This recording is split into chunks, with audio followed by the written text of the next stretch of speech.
如果時光可以倒流，你最想返去邊一刻？館長何慧儀最喜愛係佢嘅童年。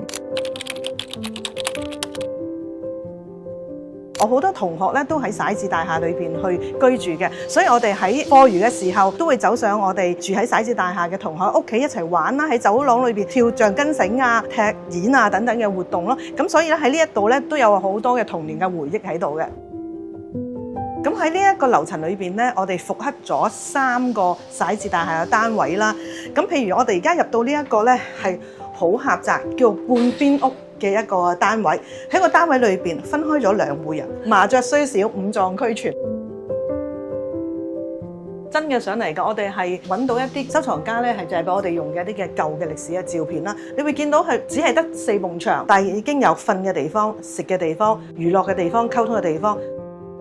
第二次世界大戰結束之後，逃難後回流人士同新移民紛紛來港，香港嘅人口急劇增加。當時寮屋區湧現，但係衛生環境惡劣，火災頻生。政府將興建公共房屋列為一項長遠嘅社會政策，而徙置大廈正係公屋政策萌芽嘅歷史見證。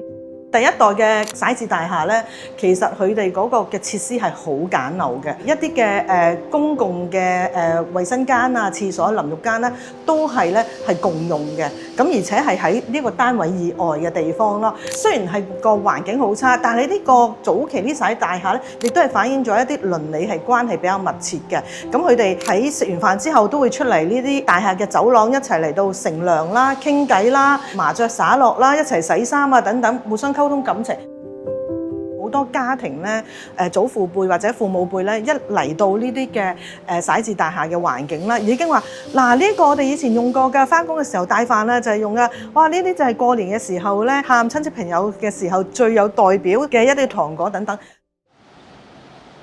到1970年代，政府宣布10年建屋計劃，興建廉租屋，亦都係後來演進成今日嘅公屋。現代化公屋間隔實用，通風採光區街，仲融入綠化天台、無障礙通道同埋共用遊樂場，俾長者能夠安心漫步，孩童能夠自由奔跑。部分單位並引入環保高效嘅組裝合成建築法，可持續發展嘅設計特色，亦都榮獲多個獎項。